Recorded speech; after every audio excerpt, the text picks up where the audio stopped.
ഇവിടെ ഈ സമയത്ത് ചേട്ടൻ ഉറങ്ങാൻ സമ്മതിക്കുന്നില്ലല്ലോ. അസമയമാണ്. വലുത് കണ്ടാൽ മറ്റുള്ളവർ കാണുന്നതും അറിയുന്നതും എനിക്കിത് പ്രശ്നമില്ല ചേട്ടാ. എങ്കിലും വിവാഹം കഴിയുന്നതിന് മുമ്പ് നമ്മളിങ്ങനെ നമ്മളെ സംബന്ധിച്ചിടത്തോളം വിവാഹം നടന്നു കഴിഞ്ഞിരിക്കുന്നു. ഇനി നാട്ടുകാരെ അറിയിക്കാനില്ലേ? അത് ആഘോഷത്തോടെ വേറെ നടന്നുള്ളൂ. രാഗിണി ഇപ്പൊ ഇങ്ങോട്ട് വന്നത് ആ സത്യം ചേട്ടനെ വിശ്വസിപ്പിക്കാനാണ്. ഞാൻ വിശ്വസിക്കുന്നു രാഗിണി. എന്റെ വെക്കേഷൻ കഴിയാറായി. ഞാൻ പോകും. പിന്നെ വിവാഹപ്പന്തലിൽ വെച്ച് നമ്മൾ കാണും. ഞാനിപ്പോഴേ എന്റെ മനസ്സും ശരീരവും ചേട്ടൻ്റെ അർപ്പിച്ചിരിക്കുകയാണ്.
ഭാർഗിയമ്മ ഇത് അറിഞ്ഞില്ലെന്ന് പറഞ്ഞാൽ അത്ഭുതമാണ്.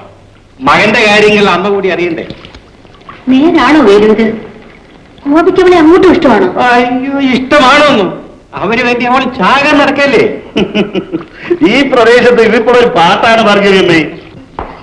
ഒരു പെണ്ണ് എന്റെ മോനെ സ്നേഹിക്കുന്നെന്ന് പറഞ്ഞാൽ ഞാൻ അത്ഭുതപ്പെടേണ്ട കാര്യമൊന്നുമില്ല.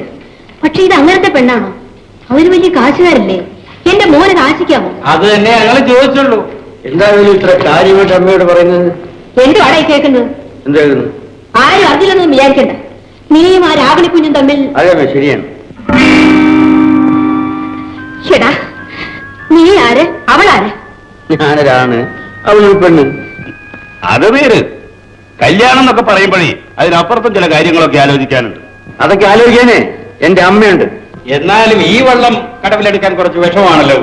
ഒരു വിഷമം ഉണ്ടാവില്ല. ഞങ്ങളെ ഇവിടെയൊക്കെ തന്നെ കാണും. എടാ, ഈ കായല് പറ്റിപ്പോയില്ലെങ്കില് ഞാൻ അവളെയും കൂട്ടി കടവത്തുനിന്ന് ഇറങ്ങും. മോനെ, നല്ല ധൈര്യമുണ്ടല്ലോ. ആ, നല്ല ധൈര്യമുണ്ട്. എന്നാലേ കായൽ വെച്ചാതെ ഞങ്ങൾ നോക്കിക്കോളൂ. നീ അവളെ ഇവിടെ കൊണ്ടുവന്നിറക്കും. ഇറക്കേണ്ട ചെയ്യൂടാ. മോനെ, നീ ഒന്ന് വെറുതെ ഇരിക്കേ. യവന്മാരെന്തെങ്കിലും പറഞ്ഞിട്ട് പോട്ടമേ, നമ്മൾ സമാധാനിക്കും. നമുക്കൊന്ന് കാണണം.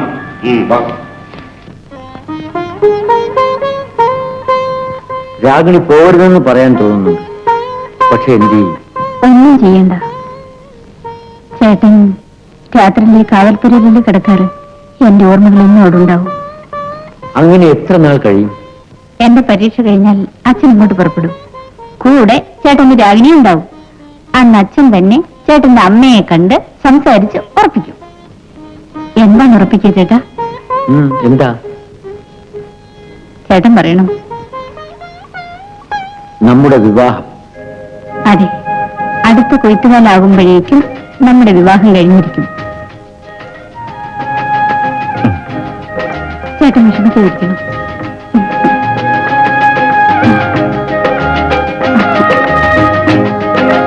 പോകാൻ സമയമായി.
അടുത്ത കൃഷി ഇറക്കാറായി. നിന്റെ കാമുകിയുടെ പരീക്ഷ ഒന്നും കഴിഞ്ഞില്ലേ?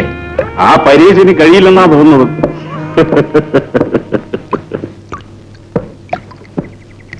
എന്നെ പരിഹസിക്കുകയാണോ? ആ, ഇതെന്ത് കഥ? ഗോപി തന്നെയല്ലേ പറഞ്ഞത് ഈ കായൽ പറ്റിപ്പോവില്ലെങ്കിൽ ആ പെണ്ണിനെ കൊണ്ട് ഈ കടവിൽ വന്നിറങ്ങുമെന്ന്. അതൊന്ന് അന്വേഷിച്ചെന്നേ ഉള്ളൂ. പറഞ്ഞിട്ടുണ്ടെങ്കിൽ അത് നടക്കുകയും ചെയ്യൂടാ. അതെപ്പോഴാണെന്നാ ചോദിച്ചത്. ഗോപി ഒരു കാര്യം ചെയ്യും, എറണാകുളത്ത് പോയി പരീക്ഷയൊക്കെ നടത്തി അവളെയും കൂട്ടി ഇങ്ങോട്ട് പോരും. അല്ലെങ്കിൽ ഇവന്മാർക്കൊന്നും ഒരു സമാധാനവും കിട്ടില്ല. അതാ ഞാനും പറയുന്നത്. അല്ലാതെ ഇവിടെ ഇരുന്ന് ഉണങ്ങിയിട്ട് യാതൊരു പ്രയോജനമില്ല.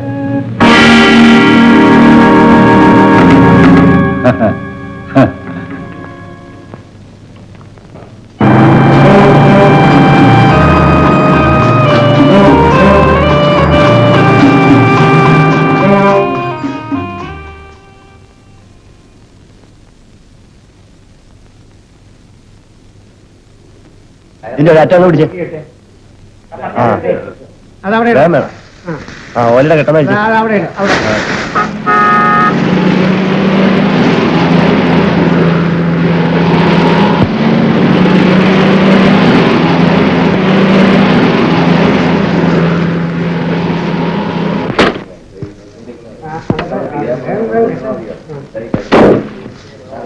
ആരാ?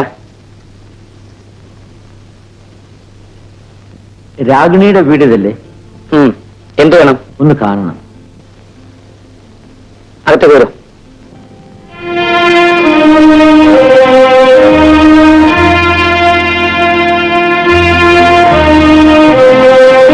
ഇരിക്കും. ഞാനിവിടെ നിന്നോളാം. നിങ്ങൾ കുട്ടനാട്ടുന്ന പേര് ഗോപി. രാഗിണിയെ കാണണമെന്ന് പറഞ്ഞല്ലോ. ഞാനവിടെ സഹോദരനാ. വിരോധമില്ലെങ്കിൽ കാര്യം എന്താണെന്ന് എന്നോട് പറയാം. നേരിട്ട് പറയാനുള്ളതാ, ഒന്ന് വിളിപ്പിക്കണം. ശശിക്കറിയാൻ മേലാത്ത കാര്യങ്ങളൊന്നും അവൾക്കില്ല. എന്താന്ന് വെച്ചാൽ അവിടെ പറഞ്ഞാൽ മതി. രാഗിണിയുടെ കുട്ടനാട്ടിൽ വന്നപ്പോ നിങ്ങൾ പരിചയപ്പെട്ടു. ഓഹോ, അവളുടെ വിവാഹമാണെന്നറിഞ്ഞ് വരികയായിരിക്കും. വിവാഹമോ? രാഗിണിയുടെ വിവാഹമോ? അതെ, ഒരുക്കം നടക്കുന്ന കണ്ടില്ലേ?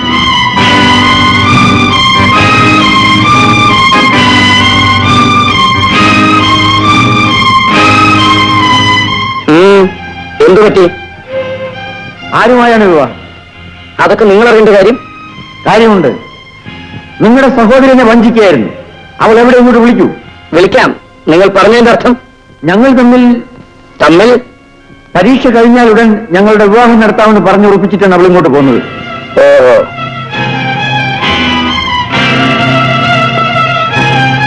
രാഗിണി, രാഗിണി.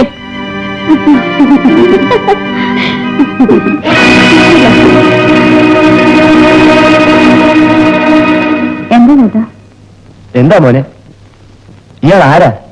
ഇതൊക്കെ രാഗിണി ഒന്ന് കാണണമെന്ന്. എടി, നിനക്ക് ഇയാളെ പരിചയമുണ്ടോ? ഇയാൾ പറയുന്നു നീ ഇയാളെ വിവാഹം കഴിക്കാൻ തീരുമാനിച്ചുറപ്പിച്ചിരിക്കുകയാണെന്ന്. ശരിയാണോ? എന്ത്? ഞാനോ? ഇയാളെ വിവാഹം കഴിക്കാമെന്നോ? രാഗിണി, ഞാൻ ചോദിക്കട്ടെ, അപ്പോ ഇയാള് പറയുന്നത് സത്യമല്ല? അല്ല, ഇയാളെ ഞാൻ പാടത്തും കളത്തിലും ഒക്കെ വെച്ച് കണ്ടിട്ടുള്ളതല്ലാതെ മറ്റേ യാതൊരു ബന്ധവുമില്ല. എന്ത് ബന്ധം? എടീ, ഈ കല്യാണം മുടക്കാൻ നീ മനഃപൂർവ്വം തീരുമാനിച്ചതാണോ അതോ എന്നെ വല്ലൊരു അയച്ചതാണോ? അത് നിങ്ങൾ ഇവളോട് ചോദിക്കൂ. ഇവൾ എന്നെ കയറി പ്രേമിക്കുകയായിരുന്നു. ഞങ്ങൾ തമ്മിൽ എല്ലാ ബന്ധങ്ങളും നടന്നിട്ടുള്ളതാണ്. നിങ്ങൾ എന്റെ സഹോദരി അവമാനിക്കണം. ഇവൾ എന്നെ അവമാനിക്കുകയായിരുന്നു. ഡീ, നീ എന്നെ മാത്രമല്ല നിന്നെ വിവാഹം ചെയ്യാൻ പോകുന്ന പുരുഷനെ കൂടിയാണ് വഞ്ചിക്കുന്നത്. ചേട്ടാ, രാഗിണി, നീ അകത്തോ. വാ, ഇവിടെ ഒന്ന് ബഹളം വെക്കണ്ട. നമുക്ക് സമാധാനമായിട്ട് അകത്തിന് സംസാരിക്കാം. വരൂ.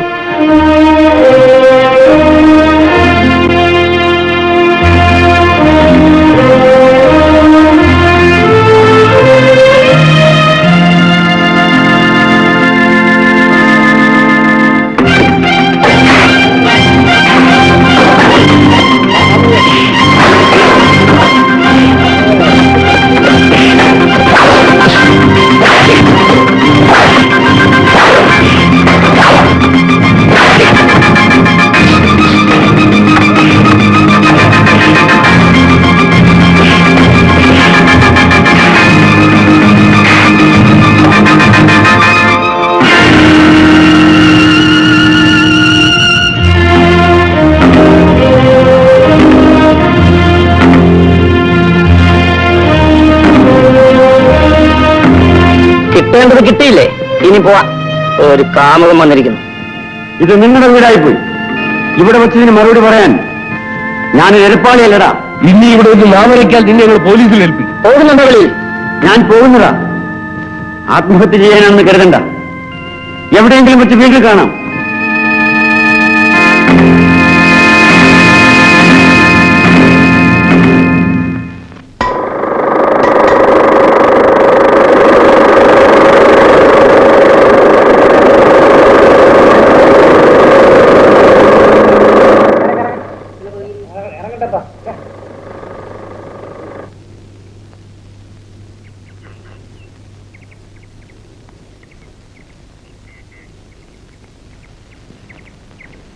അല്ല, തനിച്ചേ ഉള്ളോ? എറണാകുളത്ത് പെണ്ണ് കെട്ടാൻ പോയിട്ട് പെണ്ണെവിടെ? ചിലപ്പോ കല്യാണത്തിന്റെ തീയതി നിശ്ചയിച്ച് വരികയായിരിക്കും. ഊവേ, എന്നാ കല്യാണം? കല്യാണത്തിന് ഞങ്ങളെ കൂടി ക്ഷണിക്കണേ.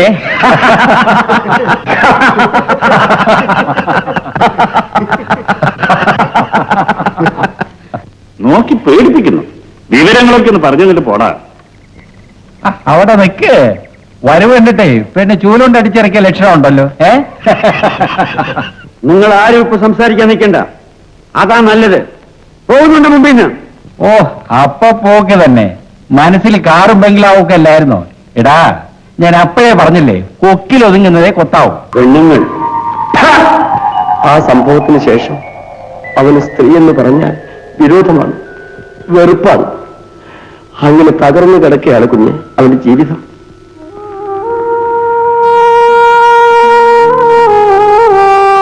ഞാൻ എത്രയോ ശ്രമിച്ചു നോക്കിയതാണ് അവന്റെ ഈ സ്വഭാവം ഒന്ന് മാറ്റിയെടുക്കാൻ. പക്ഷെ എനിക്ക് സാധിച്ചിട്ടില്ല. ഇനി ആർക്കെങ്കിലും അവനെ രക്ഷപ്പെടുത്താൻ സാധിക്കുമെന്ന് എനിക്ക് തോന്നുന്നില്ല. നമുക്കതൊക്കെ വിടാം. പോലീസ് സ്റ്റേഷനിൽ ആ കായലിൽ ഇറങ്ങി രണ്ടുപാട് ബീച്ച് നോക്കട്ടെ.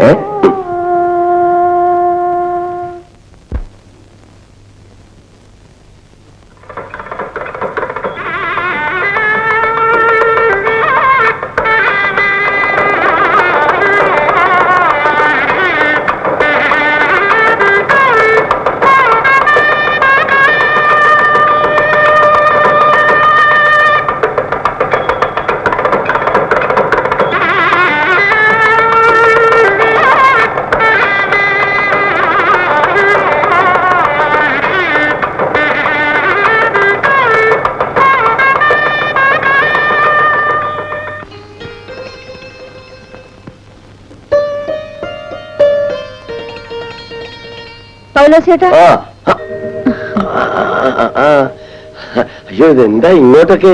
ചേച്ചിക്ക് നിങ്ങളെ ഒന്ന് കാണണമെന്ന്. അയ്യോ, ഇവിടെ ഇരിക്കാൻ തരാനൊന്നും ഇല്ല കേട്ടോ. വേണ്ട, വിവരം അറിയിച്ചിരുന്നു ഞാൻ അങ്ങോട്ട് ഒന്ന് കാണുമായിരുന്നല്ലോ. എനിക്ക് ഇവിടെ വന്ന് നിന്നെ കാണണമെന്ന് തോന്നി. എന്താണാവോ കാര്യം? ഗോപിച്ചേട്ടന്റെ കഥ അറിഞ്ഞതിന് ശേഷം ഞാൻ അദ്ദേഹത്തെ പറ്റി തന്നെ ചിന്തിക്കുകയായിരുന്നു. കുഞ്ഞിനെങ്കിലും അവനെ മനസ്സിലായി കാണുമല്ലോ. അതെ ചേട്ടാ, മനുഷ്യനെ മനസ്സിലാക്കാൻ സാധിക്കുന്നവർക്ക് അദ്ദേഹത്തെ കുറ്റപ്പെടുത്താനാവില്ല. കുഞ്ഞ് പറഞ്ഞുകൊണ്ട് വരുന്നത് ഞാനും ഗോപിച്ചേട്ടനെ പോലെ തന്നെ മനസ്സിലൊരു ദുഃഖവും വേറെ ജീവിക്കുന്നവളാണ്. കുഞ്ഞിനെന്ത് പറ്റി? അതൊക്കെ പിന്നീട് ഒരവസരത്തിൽ ഞാൻ പറയാം. എനിക്ക് എന്റെ ദുഃഖത്തിൽ നിന്ന് രക്ഷപ്പെടണം. അതിന് ഈ പാവപ്പെട്ട എനിക്ക് എന്ത് ചെയ്യാൻ കഴിയും കുഞ്ഞ്? ചേട്ടന് വിശ്വസിക്കാൻ വിഷമം കാണും. കുഞ്ഞ് പറയുന്നത് എനിക്ക് വിശ്വാസമാണ്. ഗോപിച്ചേട്ടൻ എന്നെ ഇഷ്ടപ്പെടുമെങ്കിൽ ഞാൻ അദ്ദേഹത്തെ വിവാഹം ചെയ്യാൻ ഒരുക്കമാണ്. എന്ത്? ചേച്ചി, എന്താണ് ചേച്ചി ഞാൻ കേൾക്കുന്നത്? ഗോപിച്ചേട്ടനിലൂടെ എനിക്ക് മനസ്സമാധാനം കിട്ടുമെന്ന് ഞാൻ വിശ്വസിക്കുന്നു ദേവു. ഞാൻ വരട്ടെ.